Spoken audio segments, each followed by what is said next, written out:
Şah İsmailin əslən haralı olduğu hər zaman müzakirə edilib. İran, Fars, Azərbaycan türkümü.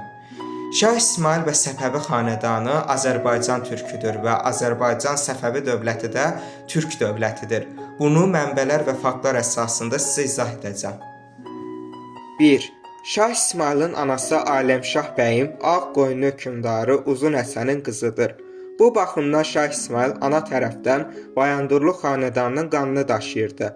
Ata tərəfdən isə Piri Türk kimi tanınan Şeyx Səfiyyəddin İshaqın soyundan idi. 2. İbn Bəssasın Səffət Əs-Səfa əsərində və Orta dövrün Tarixi Aləm-Aray Şah İsmail adlı qaynağında Şeyx Səfiyyəddin İshaqın və Səfəvi soyunun türk olduğuna dair bir çox dəlillər mövcuddur. Məsələn, Gilana gedən Şeyx Səfiyyəddin burada Zahidiyyə ordeninin başçısı Şeyx Zahid Gilani ilə tanış olmuş və Şeyx Zahid Şeyx Səfiyyəddinə Türk gənci deyə müraciət etmişdir. Tarixi Aləm-Aray Şah İsmail adlı qaynaqda göstərilir ki, Şeyx Zahid Şeyx Səfinin gəldiyini bildikdə böyük oğlu Şeyx Cəmaləddinə deyir: "Ey oğul, get bu gün daxilində gənc türk namaz qılır və ona de ki, ağam Şeyx Zahid sən çağırır."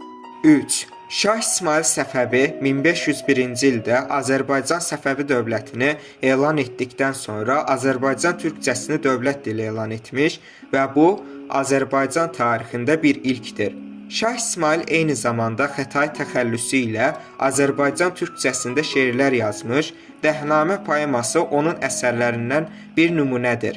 Bunu da qeyd etmək lazımdır ki, ordusu Şamlı, Rumlu, Ustaclı, Zülqədər, Təkəli, Əfşar, Qacar, Türkman, Varsa, Qaramanlı, Talış və başqa oymaqlardan ibarət idi.